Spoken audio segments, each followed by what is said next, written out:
Owen Dawson here at the Country Club of Maryland. I thought it would be kind of neat today to talk to you about two different types of releases that we use or should be using when we're playing golf, specifically with full swing irons and short swings with your wedges. So when I say short swings, I'm going to say maybe inside the 40-yard mark, whether it's in the rough, bunker, approach.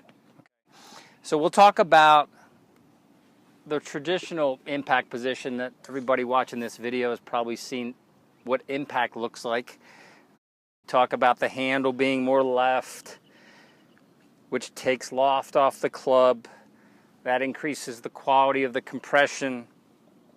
It also exposes the leading edge of the club, which when done right, produces a little bit of a divot after the golf ball. Okay, all those things should happen. What does the right hand look like when we do that? Well, the right hand sits more on the side of the handle for the most part. If you have a little bit stronger grip, maybe it's a little bit under. If you have a weaker grip, maybe it's a little bit more on top. But for the most part, it's sitting to the right side of the handle. Okay, so that's the look that we're after for most full shots.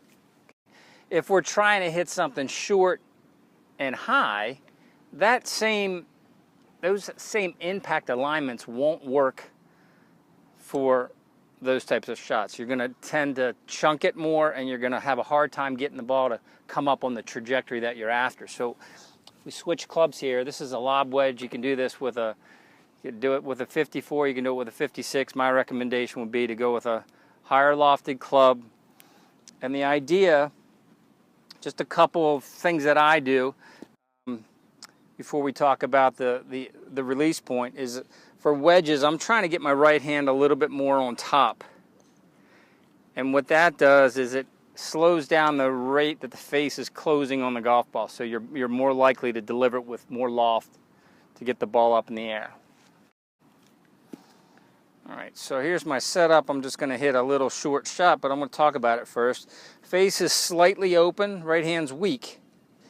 So the opposite of what we do with full swings, where we're trapping the ball, we're trying to create virtually no angle at impact. So we're trying to get that shaft back to vertical. Well, if we deliver it to vertical, we're going to maximize the loft on the club. We're also going to decrease the chance that we stick the club in the ground, because the leading edge is actually going to be off the ground a little bit. And we maximize the chance of using the bounce correctly, which, when done right, will just bruise the ground just slightly. All right. So how does that right hand work? Well, the right hand works in a more under, I'll call it tossing the ball motion, where your palm's working a little bit more towards the sky. And when I'm rehearsing this, I'm trying to thump the ground with this back part of the club, bottom of the club here. I don't want to hit it with the front edge. And when you get the right hand working under, you're going to expose this back part a lot easier. So right hand's working under. The club will rehinge on the other side, so the overall motion is something like this. All right, I'm just going to hit a little shot. Ball should go pretty high, and we'll just work the club under, and the club rehinges high on the follow through. All right, so double check these alignments for your releases, and make sure that when you're working on short stuff, that you're using the under release to produce high trajectories. If you're doing bump and runs and chip shots, that's going to be a little bit closer to the first type of release we talked about.